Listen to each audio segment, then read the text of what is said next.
నిన్న సాయంత్రం విడుదలైన దువ్వాడ జగన్నాథం ట్రైలర్ బన్నీ అభిమానులకు విపరీతమైన జోష్ను కలిగిస్తోంది. అయితే సాధారణ ప్రేక్షకులు ఈ ట్రైలర్ పై చేస్తున్న కామెంట్స్ మరో విధంగా ఉన్నాయి.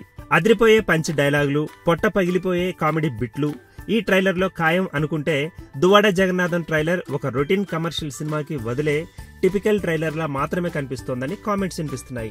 ఈ మూవీలో బ్రాహ్మణుడిగా అల్లు అర్జున్ కామెడీ ఏ రేంజ్ లో ఉంటుందోనని సగటు ప్రేక్షకుడు ఎన్నో అంచనాలతో ఉంటే బన్నీ బ్రాహ్మణ పాత్రలో చెప్పిన కామెంట్స్ బలవంతంగా చెప్పినట్లు ఉన్నాయని అనే కామెంట్స్ వినిపిస్తున్నాయి. దీంతో ఈ సినిమా డబ్బింగ్ చెప్పించేటప్పుడు ఈ బలహీనతని కవర్ చేసుకుంటే మంచిదనే కామెంట్స్ కూడా వినిపిస్తున్నాయి. ట్రైలర్ లో ఉన్న డైలాగులు మామూలుగానే ఉన్నాయి తప్ప హరీష్ శంకర్ తీసిన గబ్బర్ సింగ్ ను గుర్తు చేసేలా లేవు అనే కామెంట్స్ కూడా వినిపిస్తున్నాయి. ఈ ట్రైలర్ పరంగా దువ్వాడ జగన్నాథం కు ప్రత్యేకంగా వచ్చే హైప్ ఏమీ లేదంటూ మరికొందరు కామెంట్ చేస్తున్నారు. దీంతో అల్లు అర్జున్ క్యారెక్టర్ హైలైట్ గా నిలిచిన ఈ Duvvada Jagannatham cinema routine mass and regular commercial entertainer గా మాత్రమే మిగిలిపోతుందంటూ మరికొందరు కామెంట్ చేస్తున్నారు.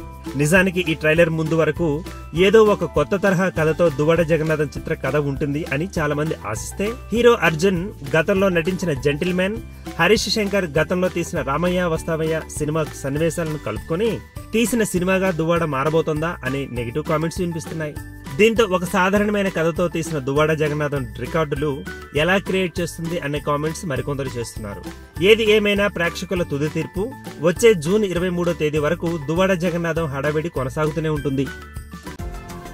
ఈ వీడియో గనుక మీకు నచ్చినట్టయితే లైక్ చేయండి, షేర్ చేయండి, సబ్స్క్రైబ్ చేసుకోండి.